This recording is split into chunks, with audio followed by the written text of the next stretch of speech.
je retrouve dans cette nouvelle vidéo et donc ce sera pour une vidéo ma routine Fimo. Donc j'espère vraiment que cette vidéo va vous plaire. Je vais vous montrer un peu tout ce qui est les backstage, tout ce qu'on pas forcément en vidéo, donc plus la partie montage, etc.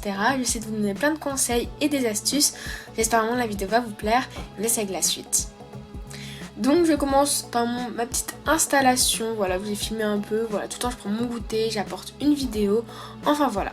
Donc au niveau des indispensables, tout est sur mon bureau, donc j'ai juste à piocher ce que j'ai besoin. Généralement pour tout ce qui est gourmand en ce moment, il y a toujours mes pastels secs, les miennes viennent de chez Cultura, il y a les couleurs basiques et que j'utilise tout le temps.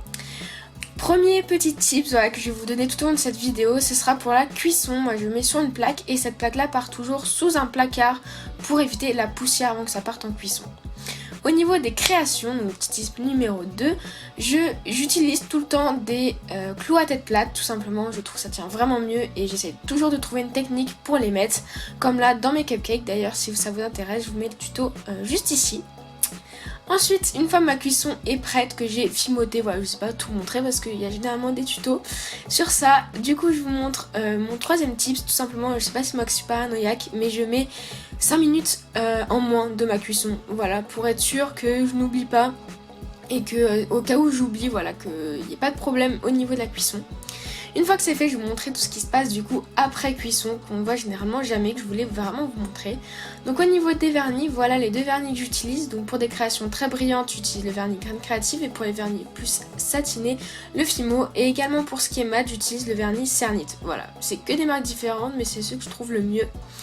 Donc pour ce qui est du glaçage, j'utilise tout le temps le vernis laqué, donc la glace de finition de chez Cléopâtre, et puis après le vernis satiné de chez Cléopâtre, n'importe quoi, Grain Créative, et puis le satiné c'est pour tout ce qui est autre, que j'ai pas envie que ce soit forcément très glossy, mais qui ait une couche de protection. Donc voilà, vous voyez pour tout ce qui n'a pas, j'ai même mon petit Oreo, j'ai mis du glossy pour que ce soit bien peps, même si c'était pas trop dans le style réaliste. Tips numéro 4, c'est comme j'utilise des clous à tête plate, pour les mettre à sécher, voilà, j'utilise un bloc de mousse comme ça permet de pouvoir faire toutes les faces et que ça sèche correctement, que ça se colle pas entre eux, voilà, c'est très pratique et voilà, si vous utilisez comme moi. Ensuite, nouveau petit tips, voilà, vous voyez.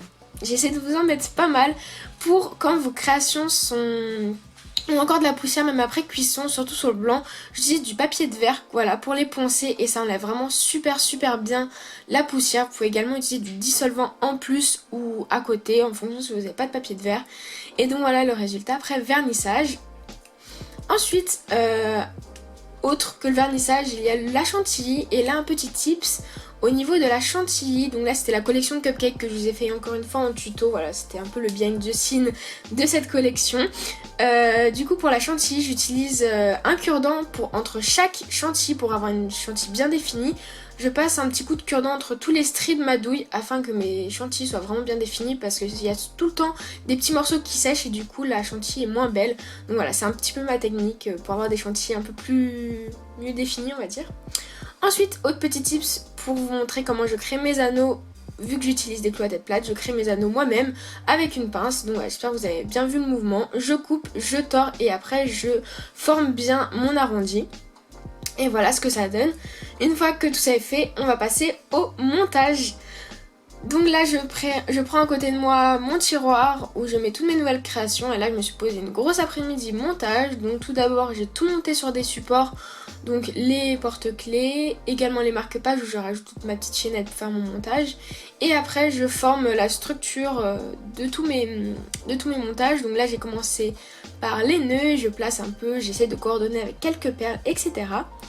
Donc au niveau des nœuds je place un anneau en fait, je perce mon anneau en fait dans le nœud tout simplement. J'utilise pas forcément de griffe pour les nœuds, je trouve ça plus épuré, voilà, de mettre un anneau comme ça et j'essaie de coincer le stris de l'anneau dans le nœud pour éviter que ça parte.